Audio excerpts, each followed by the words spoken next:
My name is Alicia Collins, and at 27 years old, I am a sergeant in the United States Army. I thought nothing on the battlefield could ever break me, but I was wrong. The deepest pain came from my own parents' living room. I will never forget the sound of my father, Edwin's voice, as he roared at me in front of my grandmother. "You're just a grunt, don't you dare lecture me. That house is my reputation, not a place for someone like you." My mother, Marilyn, stood beside him, smoothing the sleeve of her silk blouse and adding with a sneer, "Look at yourself, Alicia. Your skin is sun-damaged, your hands are calloused. You don't belong in this world." That feeling, of being rejected by the very people who gave you life because you weren't glamorous enough. It hurt more than 1,000 knives. They despised me, but they didn't know that inside my grandmother's old lockbox was a secret powerful enough to level the entire false empire they had built. If you're watching, let me know where you're from. Hit that like button and subscribe if you've ever felt like an outsider in your own family. And if you believe that sacrifice must, eventually, be met with justice. The miles of barren Arizona desert felt like they were melting away behind me, the monotonous brown landscape finally surrendering to the green glow of the Phoenix suburbs. My old Ford F-150 hummed along the 101 loop, its engine a familiar, steady companion on the last leg of a journey I'd been counting down for 6 excruciating months. On the radio, Bing Crosby was crooning about being home for Christmas, and I let the warmth of the melody sink into my bones. For the first time in what felt like a lifetime, I was letting my shoulders relax, easing the rigid posture drilled into me at the base. In my mind, I was already there. I could practically taste the rich, spiced eggnog my mother always made, the steam warming my face. I could feel the heavy, slightly awkward pat on the shoulder from my father, his gruff, unspoken way of saying he was proud. For this one precious week of leave, I wouldn't be Sergeant Collins. I wouldn't be in charge of anyone or responsible for anything other than showing up. I would just be their daughter. The exit for Paradise Valley appeared, and I steered the truck onto the winding, palm-lined streets. Each sprawling mansion seemed to compete with the next, their manicured lawns and towering facades bathed in the soft glow of twilight. A familiar swell of pride rose in my chest as I turned onto our street. At the very end, our family's 5-story mansion stood as the ultimate symbol of their success. It was a testament to the Collins name, a landmark that had always made me feel like I was part of something grand, something permanent. Tucked safely in the passenger seat was a small, carefully wrapped gift, a digital photo frame preloaded with hundreds of pictures from my training exercises. It was my attempt to bridge the gap, to show them the world I lived in, a world of sweat, discipline, and camaraderie that felt a million miles away from this oasis of luxury. I pulled into the long, curved driveway, my heart thumping with anticipation. But as the truck's engine died, the silence that followed was heavy and wrong. My heart didn't just slow down, it sank. The house, which on Christmas Eve should have been a glorious beacon of light, a testament to my mother's love for extravagant decorations, was submerged in an unnerving, absolute darkness. Not a single string of lights lined the roof. Not a single welcoming lamp glowed in a window. There was only the cold, indifferent moonlight washing over the stark white walls, making the mansion look less like a home and more like a mausoleum. A chill, completely unrelated to the evening air, snaked its way up my spine. They're probably just trying to surprise me, I told myself, the thought feeling thin and hollow even in my own mind. I swung myself out of the truck, my boots crunching on the pristine gravel. I pressed the doorbell, and the ornate chime echoed once before being swallowed by the oppressive quiet. I waited. Nothing. I pressed it again, holding it down longer this time. Silence was the only answer. My hand trembled slightly as I pulled out my phone and dialed my mother's number. It rang once, twice, a third time, and then a cold, definitive click. The call had been disconnected, rejected. It wasn't that she didn't hear it, it was that she had seen my name and deliberately silenced me. A moment later, my phone buzzed with an automated text message. "I'm busy right now. We'll call you back later." The impersonal, sterile words felt like a slap in the face, A wave of raw, brutal rejection washed over me, so potent it left me breathless. It was worse than no answer. It was a clear, calculated message. You are not welcome here. An hour bled into the next. I was huddled on the top step of the grand entryway, the cold of the Italian marble seeping through my uniform pants, chilling me to the bone. The desert wind, which always seemed to bite harder after the sun went down, whipped around the corner of the house, making me shiver uncontrollably. From just over the high, ivy-covered wall to my right, the neighbor's house was alive with a joyful Christmas party. Laughter spilled into the night air, punctuated by the clinking of glasses. The faint, unmistakable melody of White Christmas drifted over, each cheerful note a tiny, sharp needle piercing my solitude. I am a soldier.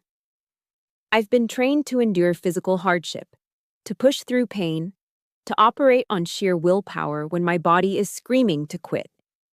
I've slept in freezing mud and marched under a relentless sun. But this was a different kind of torture, one no training could prepare you for. To be locked out of your own home by your own family on Christmas Eve. It was an agony that settled deep in my chest, a heavy, suffocating weight. I felt erased, invisible, a ghost haunting a life I was no longer a part of. A bitter lump formed in my throat, so tight and painful that it choked back the tears before they could even form. All I could do was sit there, wrapped in a darkness that felt as infinite as the night sky, and tremble. It was in that moment of absolute despair, when the cold had made my limbs feel numb and my spirit hollow, that an image flashed in my mind, unbidden. The old house on Cactus Wren Road, the small brick ranch-style home we lived in before my father's business took off. I saw the brick fireplace, the one my dad used to hang our stockings on. I could almost smell the gingerbread cookies my mom would bake, their scent filling every room. The memory was a flicker of warmth in the suffocating cold. A wild, illogical hope sparked within me. Maybe, just maybe, they were there. Maybe this was the real surprise, a return to simpler times, a nostalgic Christmas waiting just for me. It was a drowning person's grasp for a piece of driftwood, but it was all I had. I pushed myself to my feet, my muscles stiff and protesting. There were no other options left. I had to find an answer, or at the very least, find some echo of warmth from my past to fight off the ice that was creeping into my soul.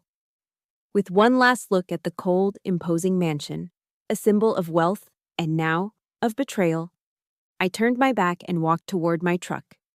The wheels of my F-150 rolled away from the sterile perfection of Paradise Valley, leaving the silent, darkened mansions behind. I headed north, toward the older, more grounded neighborhoods of Scottsdale, where the streets were simpler and the houses sat closer together, as if sharing in each other's warmth. The address was burned into my memory, 47 Cactus Wren Road. It was a humble name for a humble street, tucked away at the end of a quiet cul-de-sac. It was the last place I could think of that ever truly felt like home. From the end of the street, I saw it, a single, soft yellow light glowing through a front window. My breath caught in my chest, and my heart, which had felt like a block of ice, began to beat faster, a frantic rhythm of hope against my ribs. They're here. They're really here. The thought was a lifeline, but as I pulled up to the curb, a new kind of unease settled in. The house looked desolate. There were no Christmas decorations, not even a simple wreath on the door. The single bare bulb hanging from the living room ceiling cast long, lonely shadows, giving the place a temporary, almost transient feel. Still, it was the only light I had found in the darkness of this night, and I clung to it. I parked the truck and took a deep, steadying breath, the kind I take before a difficult training exercise. My hands, so accustomed to the steady weight of a rifle, felt unsteady, almost clumsy, as they reached for the familiar wooden door. It swung open with a faint creak. The space inside was eerily quiet. The living room was almost completely empty, stripped of the comforting clutter I remembered. And in the middle of that sparse room stood my parents, Edwin, and Marilyn. The expressions on their faces were not joy, not relief, not even surprise. It was sheer, unadulterated horror. They looked at me as if they had just seen a ghost. And then, from a small dining table set off to the side, a small figure turned. My world stopped. It was my grandmother, Helena. The same sharp, intelligent eyes, the same gentle but determined set of her jaw. My grandmother, who I had been told moved to Vermont to live with my Uncle Holden a decade ago. Grandma. The word was a whisper, a fragile breath of disbelief. All the discipline, all the carefully constructed walls of the tough army sergeant crumbled into dust. A raw, childlike sob tore its way from my chest. I rushed forward, closing the distance between us, and threw my arms around her. I buried my face in the crook of her thin, bony shoulder and wept, great, heaving sobs of grief and relief and 10 years of pent-up sorrow. The familiar, comforting scent of lavender filled my senses, and her warm, solid embrace seemed to melt away a decade of lies and aching distance. For a moment, nothing else mattered. I was home. But the moment couldn't last. As the storm of emotion subsided, a chilling awareness of the room settled back in. My parents were still standing frozen in place, like statues in a museum of familial dread. My father's face was ashen, drained of all color. My mother was trying, and failing, to assemble her features into a welcoming smile, but it was a trembling, brittle thing that didn't reach her terrified eyes. "Alicia? What are you doing here?" My father stammered, the words tumbling out of his mouth. My grandmother, without breaking her gaze from my parents, pulled me gently toward the table and had me sit down. Her eyes, when they finally turned to me, were filled with a fierce, protective love. She took my hands in hers, her grip surprisingly strong.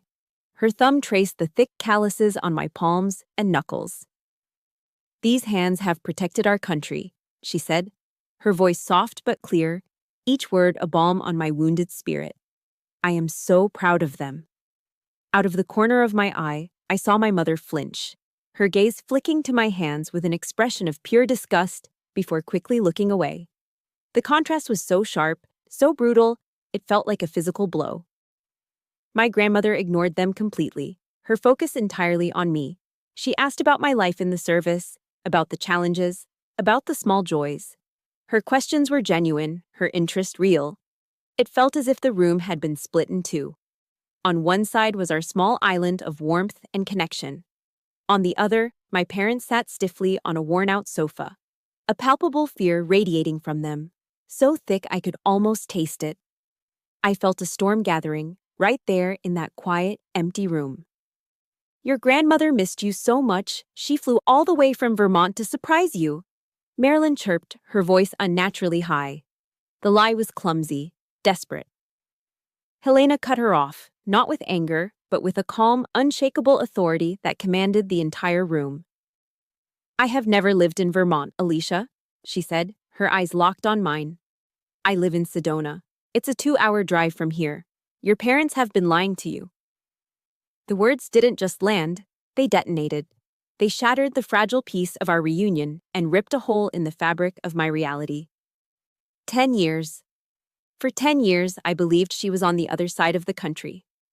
For 10 years, I'd sent Christmas cards and birthday wishes to an address in Vermont, wondering why I never heard back, blaming the mail, blaming her age, blaming everything but the truth. It was all a lie, a calculated, cruel, decade-long lie. I slowly turned my head to look at my parents. They wouldn't meet my gaze. My father was staring intently at a scuff mark on the floor, my mother examining her perfectly manicured nails. They were criminals caught in the act, their guilt a suffocating presence in the room. The first shock of the night was a locked door, a physical barrier. This was infinitely worse. This shock revealed that the very foundation of my life, the truth of my own family, was built on nothing but rotten wood. I have to pause here for a second. If you've ever discovered a lie that completely changed how you saw your own family, please support Helena's quest for truth by hitting the like button. And in the comments, just type a simple Team Helena to let me know you're with us. It means more than you know. In a desperate attempt to stitch the unraveling evening back together, my mother scurried into the kitchen. She returned with a frantic parody of a Christmas dinner. a pre-cooked turkey from the grocery store, still in its foil pan, and a bowl of instant mashed potatoes that looked pale and lifeless under the harsh glare of the bare overhead bulb. She arranged the sad meal on the small table with jerky, nervous movements, her hands trembling. The air at the table was thick enough to choke on. It was heavy, leaden with unspoken words and suffocating guilt. My grandmother and I sat side by side, a tiny, silent alliance in a vast ocean of deceit.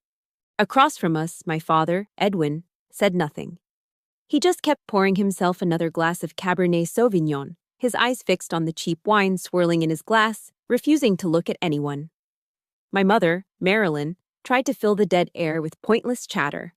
She talked about the weather, how dry the winter had been. She mentioned old neighbors who had moved away years ago. Her words were like pebbles dropped into a deep well, disappearing without a sound, without an echo. I couldn't eat. The food on my plate felt like ash in my mouth. My fork was heavy in my hand, an impossible weight to lift. All I could do was stare at the faces of my parents, faces I had known my entire life, faces I had loved and trusted, and see only strangers. They were strangers wearing my parents' skin. With every tick of the clock on the wall, the tension coiled tighter, drawing all the air out of the room, like the breathless calm before a tornado touches down. And then it happened. In the dead center of that crushing silence, my grandmother Helena calmly placed her fork down on her plate. The small, sharp clink of metal against ceramic sliced through the quiet like a gunshot. She turned to me.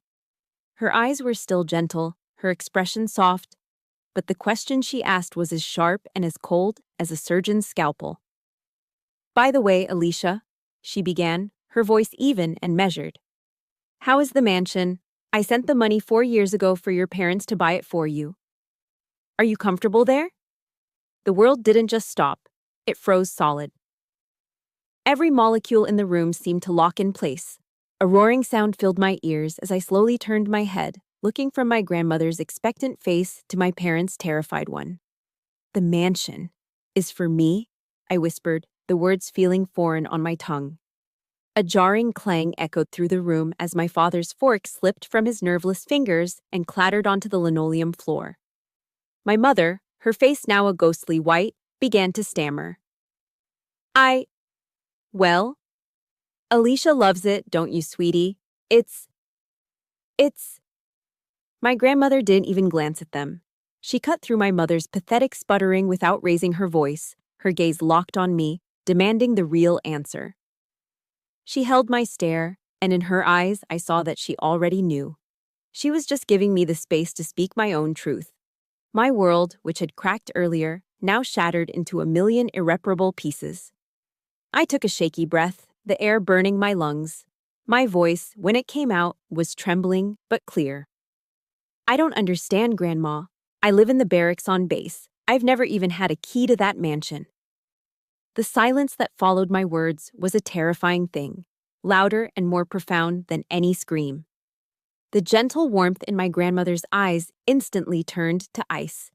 She slowly, deliberately, turned her head to face her son and daughter-in-law.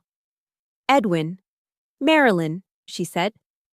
Her voice was low, but it carried an authority that made the air vibrate. "The money. The $1.2 million I wired 4 years ago. It was all for Alicia's house, a gift for her enlistment. Where is the money?" There was nowhere left for them to hide. Under Helena's unblinking, penetrating gaze, the lies crumbled. My father finally looked up, his face a mask of shame and defeat. They confessed. They admitted to taking the money, my money, and buying the magnificent mansion in Paradise Valley, putting the deeds solely in their own names.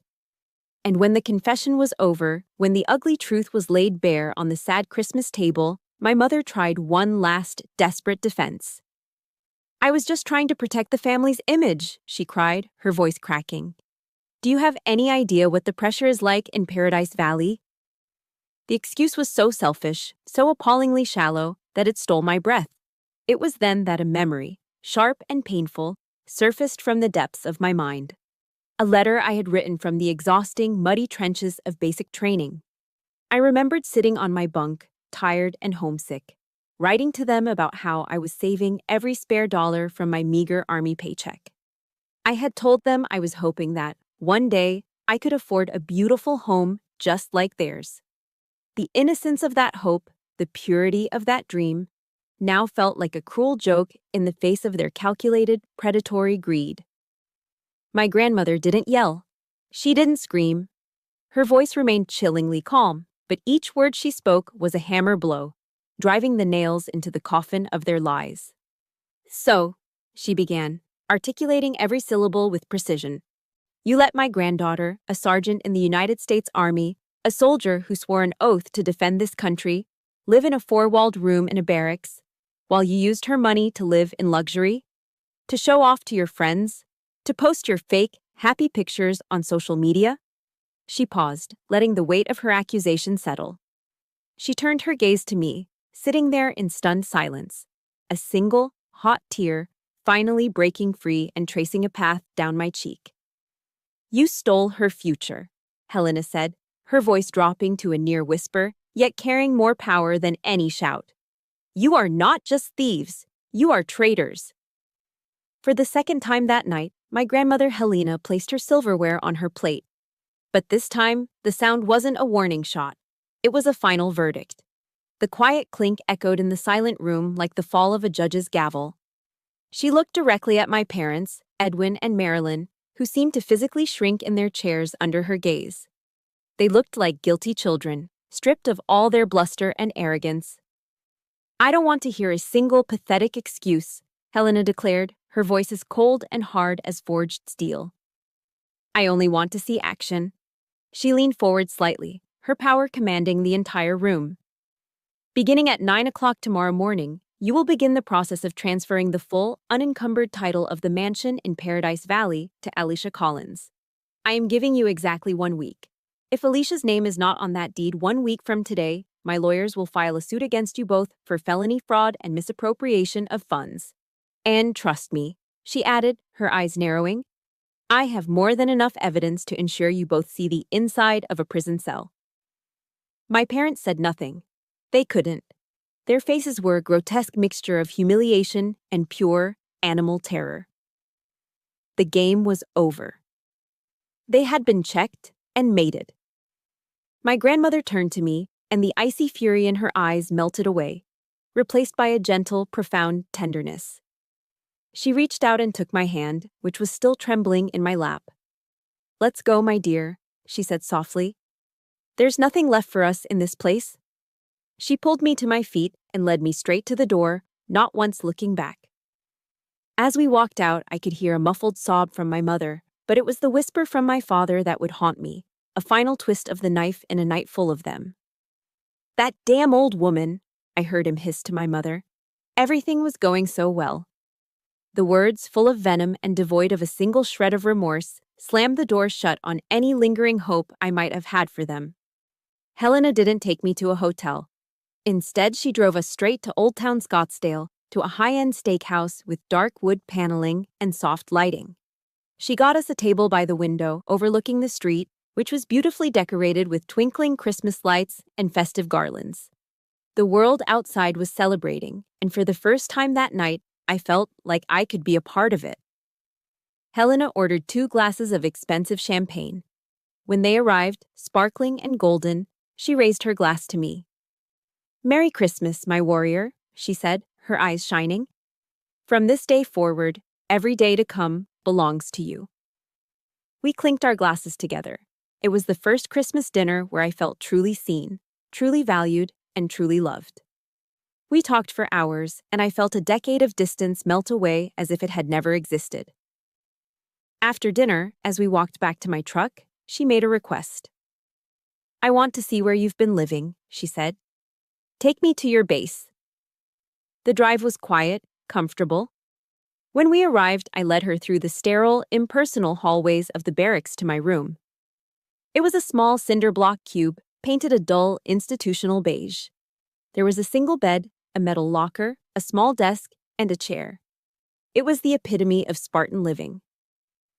As Helena stepped inside, her eyes scanned the tiny space, and I saw tears well up. I thought she was crying out of pity for the bleakness of it all. I was wrong. She walked over to my bed and gently touched the wool blanket, which was folded with military precision into a perfect square at the foot of the mattress. She looked at the few medals and commendations I had pinned to a small corkboard above my desk. "This is real wealth, Alicia," she said, her voice thick with emotion. "This is honor, something your parents will never have." And with that, the floodgates opened. For the first time, I told her everything. I told her about the crushing loneliness, the constant pressure of being one of the few women in my unit, the bone-deep homesickness that never seemed to go away. She just sat on my simple, narrow bed and listened. And when I was done, she pulled me into her arms and held me, stroking my hair as I cried like a lost child.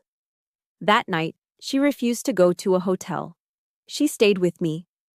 I slept in my own bed, curled up in my grandmother's embrace, and for the first time in years, I felt a profound, unshakable peace. I was safer in that tiny, bare room than I had ever been in that grand, empty mansion. Just before we drifted off to sleep, she told me a story about her own past, about how, after my grandfather died, his family tried to push her out of the company she had helped build. They said a woman couldn't run a business, she recounted, her voice a soft murmur in the dark.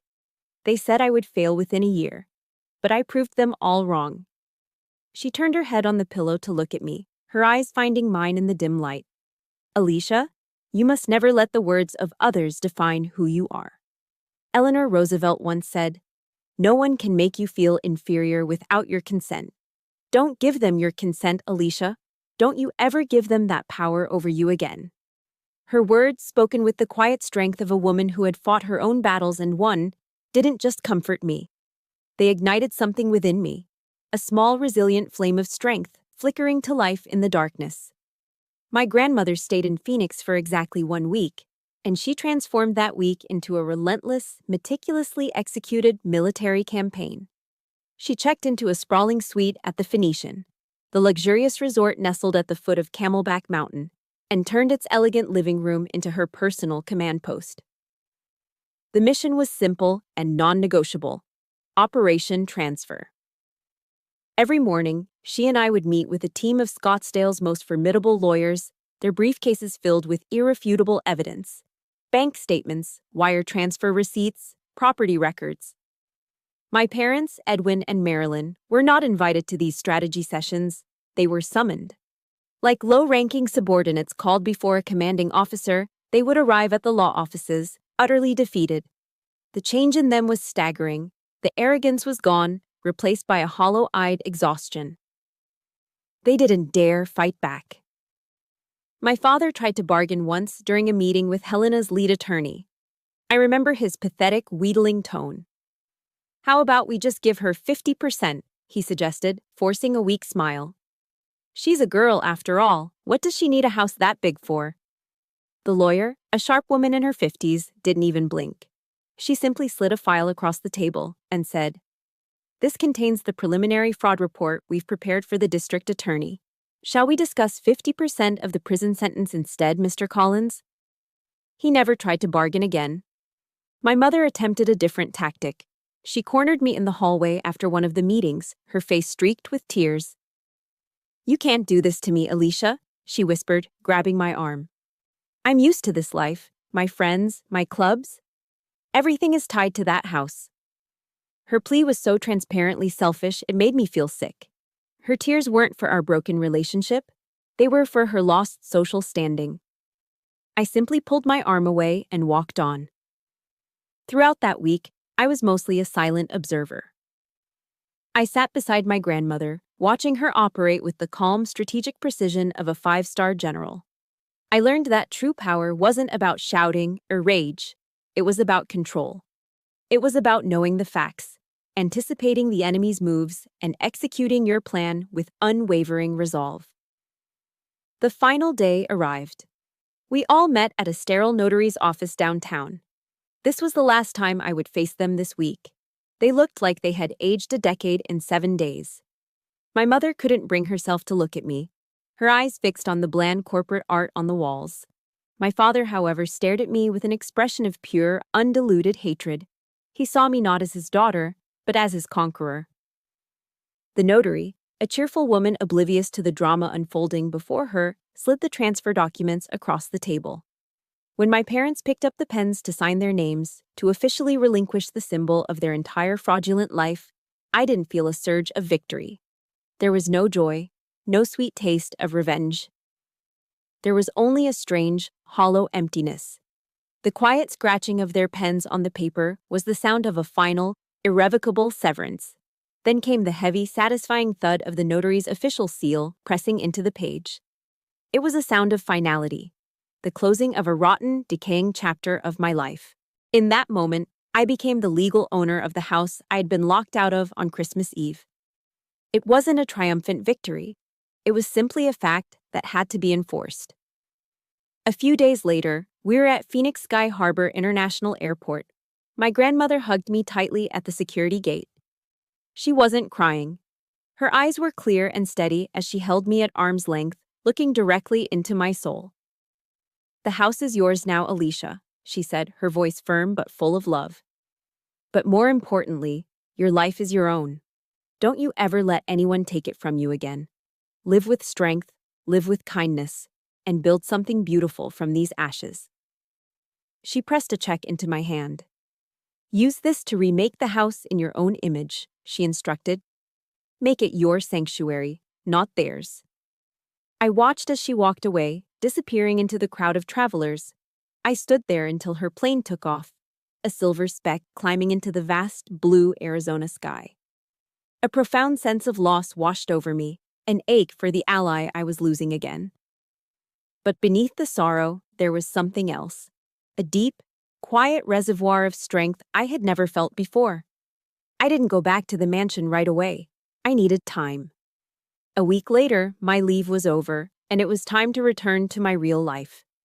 I drove to Paradise Valley, this time with a heavy set of keys in my hand. I unlocked the massive front door and stepped inside. Everything was exactly as they had left it, impeccably clean, luxurious, and completely devoid of warmth. The faint, cloying scent of my mother's expensive perfume still hung in the air. I walked slowly from one cavernous room to the next, my boots echoing on the marble floors. I ran my hand over the cold designer furniture, the soulless, abstract art. All of it bought with my money. All of it a monument to their lies. I finally came to a stop in the center of the enormous living room, staring out through the floor-to-ceiling windows at the sparkling turquoise water of the swimming pool. And I began to cry. I cried for the naive girl who had been so excited to come home for Christmas. I cried for the family that had been shattered beyond repair. I cried for the profound, suffocating loneliness of standing in my very own home. But after the last tear fell, after the grief had washed through me, I stood up straight and squared my shoulders. This wasn't the end. This was the beginning. 2 years passed. 2 quiet, transformative years. I served out the remainder of my contract with the Army and received my honorable discharge. Stepping out of uniform and into civilian life felt like taking my first breath in a new world. And the first act of that new life was a purge. I didn't do it with anger or ceremony. I did it with the calm efficiency of a soldier clearing a hostile space. I hired a consignment service and an estate liquidator. I systematically emptied the mansion of every last trace of my parents. The gaudy, oversized furniture, the closets full of designer clothes with the tags still on, the cold, soulless, abstract art they had bought to impress people they didn't even like, it all went. When they were done, the mansion was a cavernous, echoing shell. It was empty, but for the first time, it didn't feel cold. It felt clean. It felt full of potential. Slowly, carefully, I began to fill the void. I painted the stark white walls a warm, creamy white. I brought in simple, rustic wooden furniture that felt solid and real beneath my hands. I filled the windowsills with potted cacti and succulents, resilient little plants that thrived in the Arizona sun. And on the walls, where their meaningless art once hung, I hung framed photos of my real family, my brothers and sisters in arms, their smiling, sun-scorched faces looking back at me from dusty landscapes in faraway lands. I transformed that monument to vanity into a sanctuary, a home. There was one thing, and only one thing, that I kept. Tucked away in a corner of the formal living room was an old, slightly out-of-tune baby grand piano. It was the piano my father had used to teach me my first simple scales when I was a little girl, his large hands patiently guiding my small ones over the keys. It was a memory from a different lifetime, from a man who no longer existed. But I couldn't part with it. I kept it as a quiet testament to the fact that nothing, not even profound betrayal, is ever entirely black and white. My life plans changed, too. The dream of becoming an architect, of building beautiful structures, felt hollow now. My own broken foundation had taught me that the most important structures aren't made of glass and steel. They're the ones we build inside ourselves. One night, while scrolling online, I stumbled upon a TED Talk by a researcher named Brené Brown. She spoke about the power of vulnerability, not as a weakness, but as the birthplace of courage and connection. Her words resonated so deeply, they felt like they were rearranging my DNA. I realized my wounds didn't have to be a source of shame. They could be a source of strength, a bridge to understanding others' pain. The next day, I enrolled in the psychology program at Arizona State University. My new mission was clear. I would become a therapist specializing in helping veterans, my people, navigate the invisible minefields of PTSD and find their way back to a life of peace. My relationship with my grandmother became the anchor of my new world. Every Sunday, without fail, we would video chat. We talked about everything: my classes, her garden, the new recipes she was trying. Her face on the screen, her wise and loving voice in my ear, was the truest north on my compass. My parents tried to breach the perimeter a few times. Once, an email from my mother appeared in my inbox. It was a long, rambling tirade of self-pity and veiled accusations. 2 years ago, it would have shattered me. Now, I read it with a strange sense of detachment, calmly hit delete, and then blocked her email address. The small, quiet click of the mouse was the sound of a boundary being fortified, a declaration of my own sovereignty. Life settled into a peaceful rhythm. I had friends from my classes, study groups that sometimes turned into pizza nights. I spent quiet weekend afternoons reading by the pool, the Arizona sun warm on my skin. I had learned how to be alone without being lonely. I had learned what it felt like to be truly free, to be the architect of my own life. It was a fragile peace, hard-won and precious. And I never took a single moment of it for granted. But peace is a fragile thing. It was a Tuesday night in late November. Finals were approaching, and I was hunched over my laptop at the kitchen island, surrounded by textbooks and highlighted notes, trying to cram a semester's worth of abnormal psychology into my brain. My phone buzzed on the counter. I glanced at the screen. It was my Uncle Holden. My heart seized in my chest. He never called this late. I answered, a cold dread washing over me. Alicia? His voice came through the line, trembling and strained with an urgency that terrified me. It's Grandma. She's very sick. The doctors. They say there isn't much time. He choked back a sob. She keeps asking for you, honey. She just keeps saying your name. You have to come to Vermont. Now. The world tilted on its axis. The quiet, peaceful sanctuary I'd so painstakingly built collapsed around me in an instant. The textbooks, the upcoming exams, the entire life I had created. It all faded into meaningless noise. The strongest woman I'd ever known, my hero, my savior, was fading. Before I continue, I need to ask you something. If you have that one person in your life who has been your rock, your protector, your Helena, please hit that like button for them. And in the comments, just type the name of your hero. Let's fill this space with the names of the people who make us strong. I didn't hesitate for a second. I slammed the laptop shut, the sound echoing in the sudden, deafening silence of the house. I ran to my bedroom, grabbing a backpack and throwing in whatever clothes my hands could find. I had to get to her. I had to be by her side. The red-eye flight from Phoenix to Burlington, Vermont was the longest 6 hours of my life. I couldn't sleep. I couldn't read. I just sat there, pressed against the cold glass of the airplane window, staring out at the endless, inky blackness and praying to a God I wasn't even sure I believed in anymore. Please, just let me get there in time. Please, just give me one more day. My Uncle Holden was waiting for me, just past the security checkpoint at the small Burlington airport. The exhaustion was etched into the lines on his face. He pulled me into a hug, and I could feel the weariness and sorrow in his bones. It was the hug of a man who had been holding a lonely vigil for far too long. "She's been waiting for you," he said, his voice rough with emotion. I walked into her hospital room, and the air was stolen from my lungs. My heart felt like it was being squeezed in a vice. Helena, my grandmother, the woman who had always seemed as strong and immovable as the green mountains of Vermont, was now a fragile bird, a tiny, frail shape lost in a sea of white hospital sheets and a tangle of tubes and wires. The steady, rhythmic beep of the heart monitor was the only sound in the room. But as her eyes fluttered open and found me, a spark of the old fire returned. A faint, weak light, but it was there. And it was for me. I stayed in Vermont for 3 weeks. Those 3 weeks became a lifetime.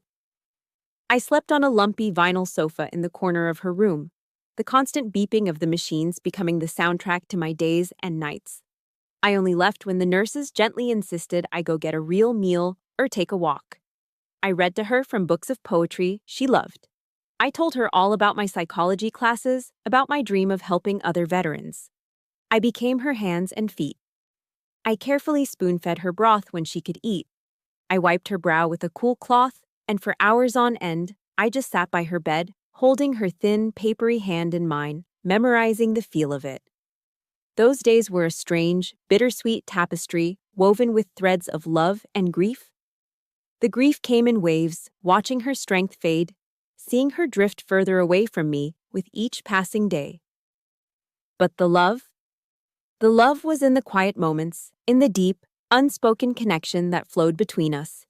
In this sterile, quiet room, we were compressing a lost decade into a few precious, fleeting weeks. My parents arrived a week after I did. Their presence felt like a violation of a sacred space. I was in the hallway getting a cup of coffee when I heard my father's booming, indignant voice. He was yelling at my uncle. "Why wasn't I notified sooner?" he roared, his voice echoing off the linoleum floors. "I am her eldest son." My Uncle Holden, a man whose gentle nature I had always known, responded with a quiet strength that stunned me. "You were her son on paper, Edwin," he said, his voice calm but sharp as glass. "Alicia was the child of her heart. This was her wish. You have no right to be here and disturb her peace." The brutal truth of his words hung in the air, a final damning indictment of the man my father had become. The confrontation solidified my resolve. I would be a guardian at the gate, protecting my grandmother's final days from their toxic, self-serving drama. During one of her last lucid moments, her grip on my hand tightened ever so slightly. "I'm sorry," she whispered, her voice barely audible over the hiss of the oxygen machine, "for not being there for you sooner." The unnecessary apology broke my heart. "No, Grandma," I whispered back, tears streaming down my face. "You were always there. I just didn't know it." Her eyes were clear, focused. "Listen to me, my warrior," she breathed, each word an effort. "Live a life of meaning. Don't let hatred poison your soul. But you must always be strong enough to protect yourself. Never, never let anyone walk all over you again." She took a shallow, rattling breath. "After I'm gone," she continued, "Holden will give you a letter. A private letter just for you. Read it when you're alone." She looked at me, and in her gaze I saw a universe of love, a lifetime of unspoken pride. "I love you, Alicia Collins." A week later, on a quiet December afternoon, it began to snow. Fat, fluffy flakes drifted down outside the window, blanketing the world in a pristine, silent white. My grandmother woke up. She didn't speak. She just turned her head and watched the snow fall for a long time. Then she turned back to me. A small, peaceful smile touched her lips. "So beautiful, the snow," she whispered. And those were her last words. She passed away gently, like a snowflake melting into the earth, her hand still held firmly in mine. I laid my head down on the edge of her bed, and the grief I had been holding back finally broke free. It crashed over me like an avalanche, burying me in a cold, suffocating darkness.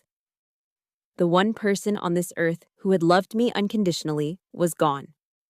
The funeral was small and simple, just as she had wished. There were no hollow speeches from people who barely knew her. It was just me, Uncle Holden, and a few of her oldest friends. We took her ashes to the shores of Lake Champlain. Under a vast pale Vermont sky, we scattered them over the calm blue-green water, watching as they became one with the lake and the wind. She was free, and I was utterly, completely alone. The reading of the will took place the following week at my Uncle Holden's law office in downtown Burlington. It was a formal, somber space with floor-to-ceiling mahogany bookshelves that smelled of old paper and leather. The air was thick with a grief that felt entirely separate from the raw sorrow I held in my heart. I sat beside my uncle at one end of a large, polished conference table. My parents, Edwin and Marilyn, sat opposite us, their expressions a careful mixture of mourning and expectation. Just before my uncle began, my mother leaned across the table, creating a brief, false intimacy. I was her daughter-in-law after all, she whispered, her eyes darting nervously toward Holden. If you get a large share, sweetie, you'll remember to take care of your father and me, won't you? The sheer audacity of it, the naked transactional greed disguised as a motherly plea, made me feel cold all over. I didn't respond. I just stared back at her until she retreated into her chair. Holden cleared his throat, the sound unnaturally loud in the quiet room. Before I begin, he said, his voice heavy, there is something you all need to know. It's something I myself only learned recently. He took a deep breath. 2 years ago, my mother quietly finalized the sale of the biotech firm she founded after Dad passed away. The final sale price was $1.2 billion. Absolute silence. The number hung in the air, seeming to suck all the oxygen out of the room. I felt a wave of dizziness. $1 billion? My grandmother, the woman who wore cardigans and baked her own bread, was a billionaire? I glanced at my parents. The faint sadness had vanished from their faces. It was replaced by a single, terrifying emotion. Pure, radiant avarice. Their eyes were wide, gleaming with a predatory light as they stared at each other, the same hungry thought passing between them. My uncle unfolded the will, a crisp, multi-page document. This was written and notarized 2 years ago, immediately following the Christmas you came to visit Alicia. He said, giving me a significant look. He began to read in a steady, measured voice, each word landing with the weight of a hammer blow. He detailed several bequests to charities, trust funds for longtime employees, a generous gift to her alma mater. And then, he arrived at the heart of it. To my beloved granddaughter, Alicia Collins, he read, I leave my entire real estate portfolio in Sedona, Arizona, 50% of my remaining stock holdings, and the sum of $500 million in cash.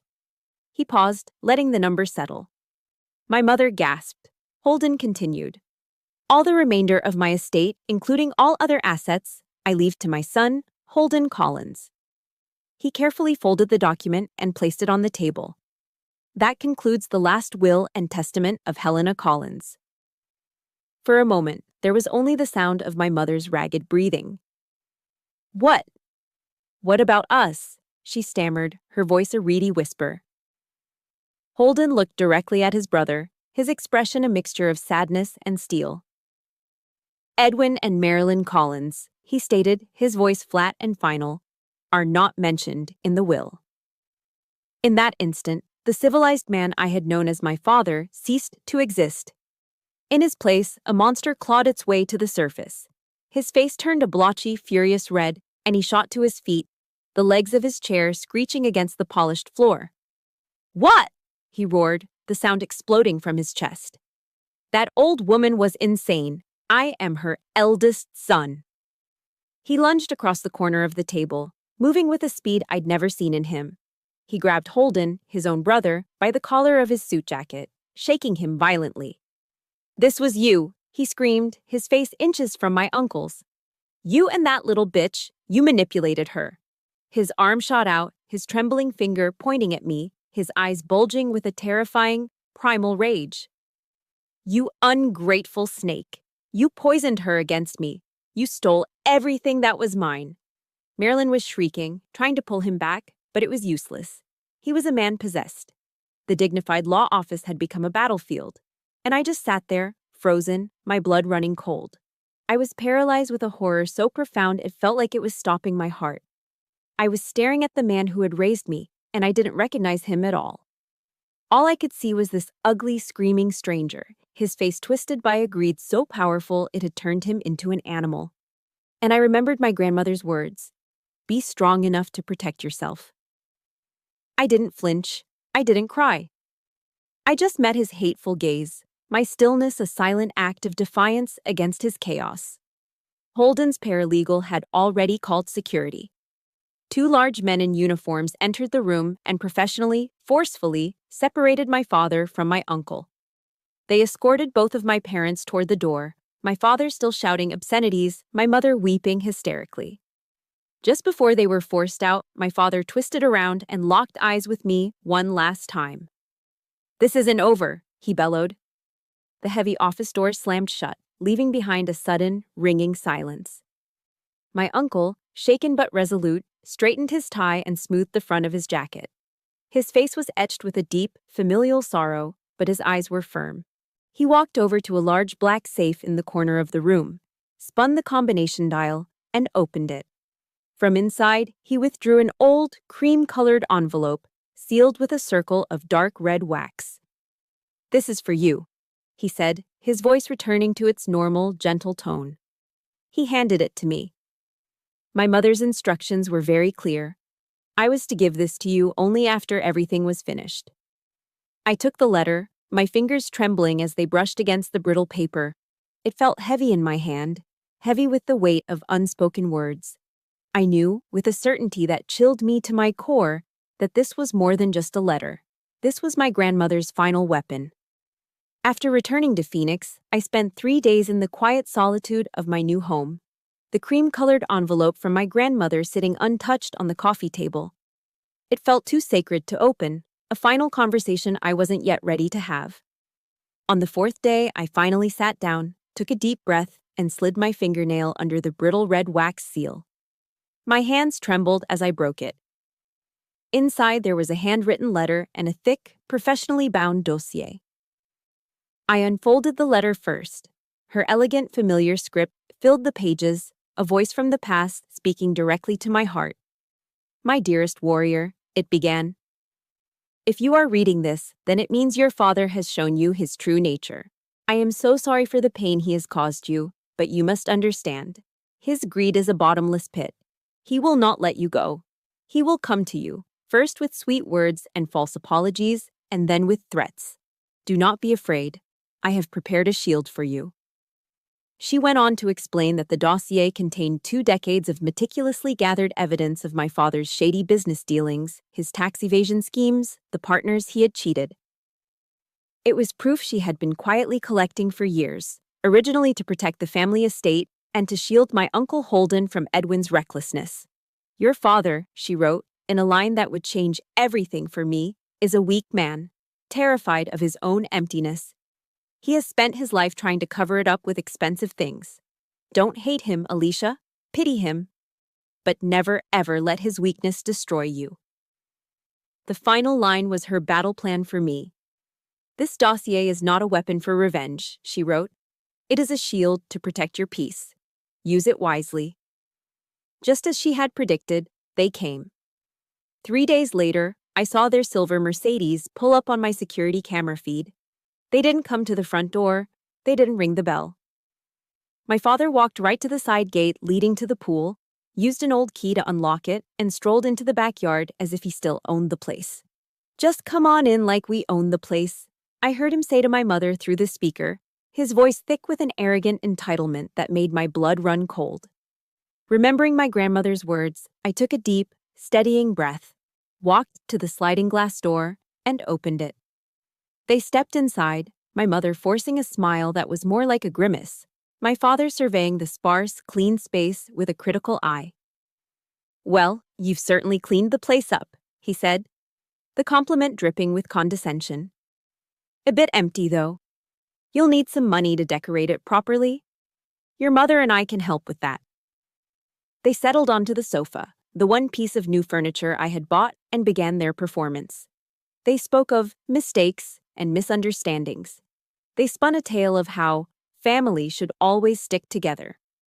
My mother began to cry, her crocodile tears timed for maximum effect, lamenting how they would be ostracized from Scottsdale society, how their lives were ruined. Then my father got to the point. $500 million is an obscene amount of money for a young woman, he said, his tone shifting from paternal to predatory. "Just sign over $100 million to us, a small fraction. We can start over. Consider it your filial duty." I said nothing. I just looked at him, my silence a wall he couldn't breach. His voice grew sharp, laced with impatience. "Are you just going to sit there, ungrateful child, after everything I've done for you?" I slowly, deliberately, shook my head. "No." That was it. The mask shattered. He shot to his feet, his face contorting with the same ugly rage I had seen in the lawyer's office. "I am your father. I gave you life. I have a right to that money. If you don't give it to me, I will sue you. I will drag your name through the mud and tell the whole world what kind of monster you are." His threats were loud, his fury a tangible force in the room. But I wasn't afraid. I felt a strange, cold calm settle over me. I remembered Helena's words. Pity him. As he raged, I quietly stood up, walked to the coffee table, and picked up the thick, black dossier. I turned back and placed it on the table in front of them with a soft, definitive thud. A heavy, chilling silence fell over the room. My father's tirade died in his throat. They both stared down at the dossier as if it were a venomous snake. My father reached out with a trembling hand and opened it. The first page was a copy of a fraudulent tax return. The next was a sworn affidavit from a former business partner he had cheated out of millions. They flipped through the pages, their faces draining of all color, moving from flushed red to stark white to a pasty, terrified gray. I let them absorb the reality of it for a long moment. Then I spoke. "Grandma said this wasn't a weapon for revenge," I said, my voice perfectly calm, perfectly steady. "She said it was a shield to protect my peace." I met their horrified eyes. "If you ever contact me again, by phone, by email, in person, if you ever trouble my life in any way, this shield will be delivered to the IRS and the Maricopa County District Attorney's Office." They looked up at me, and all the anger was gone from their eyes. All that was left was raw, abject terror. They were finally, completely, powerless. "Now," I said, my voice remaining even, "I need you to leave my house." They scrambled to their feet like frightened animals, not saying a word, not looking at each other. They walked silently to the front door and let themselves out. I followed them, and as the door swung shut, I turned the deadbolt. The soft, metallic click of the lock sliding into place was the sweetest, most liberating sound I have ever heard. After that final confrontation, a quiet, profound peace settled over my life. It wasn't just the absence of conflict, it was the presence of a deep, internal calm. The fear was gone. The anger was gone. All that remained was a feeling of lightness, of release. I threw myself into my studies and graduated from Arizona State with top honors in psychology. I never saw my parents again. I heard through my uncle that they had sold their chain of fitness centers and moved to Florida to live a quieter, less conspicuous life. I felt nothing when I heard the news. No anger, no sadness, not even pity. They had simply become ghosts, faded figures from a past that no longer had any power over me. The unbreachable boundary I'd set had held, and my peace was secure. I knew that the immense fortune my grandmother had left me was not just money, it was a responsibility. It was a tool.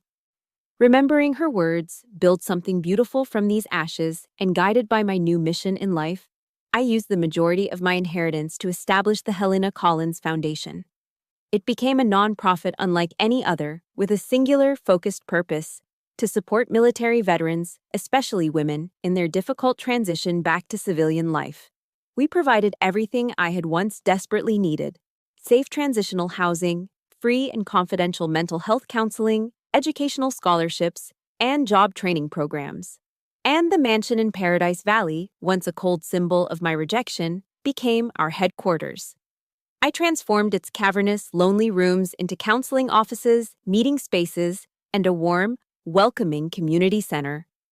The place that was once the source of my deepest pain became a sanctuary for hundreds of others.